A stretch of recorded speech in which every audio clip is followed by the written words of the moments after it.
प्यारे बच्चों, आज हम लोग अपने पाठ्यक्रम के व्याकरण खंड के अंतर्गत आने वाले वाक्य का अध्ययन करेंगे। इसको इंग्लिश में सेंटेंस कहते हैं, द सेंटेंस। आइए शुरुआत करते हैं। मिस्त्री कार की मरम्मत कर रहा है। मॉल में लोगों ने खरीदारी की। उपयुक्त वाक्यों को ध्यान से पढ़िए, ये सभी मिलकर पूरा अर्थ प्रकट करते हैं। ये कई शब्द देखिए, इसमें मिस्त्री कार की मरम्मत कर रहा है, ठीक है, और एक व्यवस्थित क्रम में है। एक व्यवस्थित क्रम में है, ठीक है। अतः ये वाक्य है। वाक्य की परिभाषा बच्चों हो जाएगी कि वाक्य पदों का वह व्यवस्थित समूह है जो निश्चित अर्थ प्रकट करता है। क्या कह रहा है? वाक्य पदों का वह व्यवस्थित समूह। व्यवस्थित समूह मतलब बच्चों एक सीक्वेंस में। अगर आप लोग सेंटेंस की डिफिनेशन इंग्लिश में लिखते हैं तो लिखते हैं the group of word which make complete sense is called sentence. The group of words अर्थात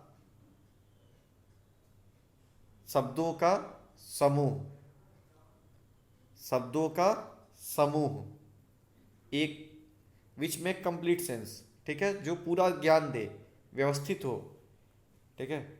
ऐसे चीजों को बच्चों वाक्य कहते हैं।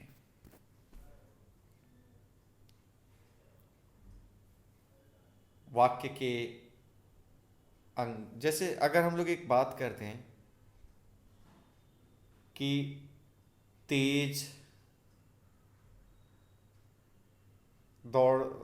घोड़ा दौड़ता है, ठीक है। दौड़ता या आगे लिख दिया जाए दौड़ता तेज घोड़ा है, ठीक है। यह एक निश्चित क्रम में नहीं है। अगर इसी चीज को हम लोग लिखें कि घोड़ा तेज दौड़ता है तो यह एक निश्चित क्रम में है, व्यवस्थित क्रम में है, अतः ये वाक्य कहलाएगा।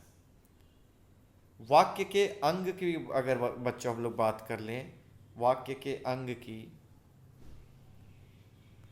ठीक है, वाक्य के अंग की बात कर लें तो रचना की दृष्टि से वाक्य के दो अंग होते हैं। रचना की दृष्टि से वाक्य के दो अंग होते हैं, उद्देश्य और विधेय। उद्देश्य और विधेय। उद्देश्य किसको कहते हैं? तो वाक्य में जिसके बारे में कुछ कहा जाता है उसे उद्देश्य कहते हैं। जैसे राजेश कहानी पढ़ता है, इसमें राजेश के बारे में कहा गया तो उद्देश्य कौन हो गया? राजेश। गाय सड़क पर खड़ी है, इसमें गाय जो है सड़क पर खड़ी, इसमें किसके बारे में बात किया गया? गाय के बारे में।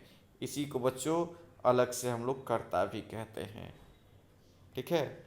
जो कर्ता होता है वही जो होता है उद्देश्य होता है। उद्देश्य के बारे में जो चीज भी कहा जाएगा, उद्देश्य के बारे में जो चीज भी कहा जाएगा वही विधेय कहलाता है। जैसे इस एग्जाम्पल में राजेश कहानी पढ़ता है तो उद्देश्य या कर्ता क्या हो गया? राजेश हो गया, और विधेय क्या हो गया? कहानी का पढ़ना। यहाँ उद्देश्य या कर्ता गाय और बाकी विधेय, ठीक है बच्चों। बात समझ में आई? अब आइए इसके अन्य उदाहरण को पढ़ते हैं। झांसी की रानी लक्ष्मीबाई ने अंग्रेजों के छक्के छुड़ा दिए। पर्वतराज हिमालय भारत का मुकुट कहा जाता है। कुछ बच्चे घर के सामने बगीचे में प्रतिदिन खेलते हैं। बच्चों यह वाला जो है इधर का उद्देश्य हो गया, ये इधर का विधेय हो गया। विधेय में क्रिया, कर्म, पूरक, क्रिया विशेषण आदि होते हैं। इन्हें विधेय का विस्तार कहा जाता है। जैसे पिछले पेज पे दिया गया था कि छक्के छुड़ा प्रिय, ठीक है। ये सारी चीज़ें जो हैं ये क्रिया है। यहाँ छक्के छुड़ा दिए या कहा जाता है, ये सब क्रिया हो गया। ये मुकुट जो है पूरक है, प्रतिदिन जो है क्रिया विशेषण है, ठीक है।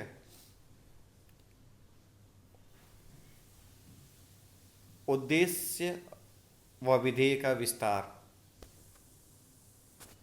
उद्देश्य की विशेषता बताने वाले विशेषण शब्दों को उद्देश्य का विस्तार कहा जाता है, ठीक है। देखो जैसे पहले खंड क और खंड क बच्चों यहाँ पे दिया हुआ है। खंड क में कह रहा है वृक्ष मत काटो, लेकिन इसी उद्देश्य की विशेषता फलों से भरे हुए वृक्ष। तो ये उद्देश्य का विस्तार हो गया। घोड़ा दौड़ रहा है, घोड़ा दौड़ रहा है, यहाँ घोड़ा जो है उद्देश्य हो गया। इसकी विशेषता बता दी है काला, काला घोड़ा दौड़ रहा है, तो जो ये काला हो गया, ये उद्देश्य का विस्तार हो गया, ठीक है बच्चों। विधेय का विस्तार कैसे होता है, आइए एक बार उसका अध्ययन करते हैं। विधेय की विशेषता बताने वाले विशेषण कर्म, पूरक, क्रिया विशेषण आदि को विधेय का विस्तार कहते हैं। जैसे मनोज परिश्रम करता है, यहाँ जो परिश्रम करता है ये विधेय हो गया, लेकिन इसी के आगे परिश्रम करता है के आगे लग गया बहुत, तो ये विधेय का विस्तार। मैंने पुस्तक पढ़ी, ठीक है, या मैंने प्रेमचंद्र की प्रसिद्ध पुस्तक पढ़ी, ये पुस्तक पढ़ी जो हो गया, पुस्तक पढ़ी विधेय हो गया, और प्रेमचंद्र की पुस्तक पढ़ी ये विधेय का विस्तार हो गया। बच्चों अगले वीडियो में हम लोग वाक्य के भेद पढ़ेंगे, एक बार इसको आप लोग देख लीजिए। कल फिर हम लोग अगले वीडियो में इस चीज़ को शुरू करेंगे। वाक्य के जो भेद पढ़ेंगे कल हम लोग अर्थ की दृष्टि से पढ़ेंगे, ठीक है। अर्थ की दृष्टि से जो ये 8 भेद माने गए, विधानवाचक, प्रश्नवाचक, संदेहवाचक, आज्ञावाचक, निषेधवाचक, संकेतवाचक, इच्छावाचक या विस्मय यादिबोधक, ठीक है बच्चों। अगले वीडियो में फिर, धन्यवाद।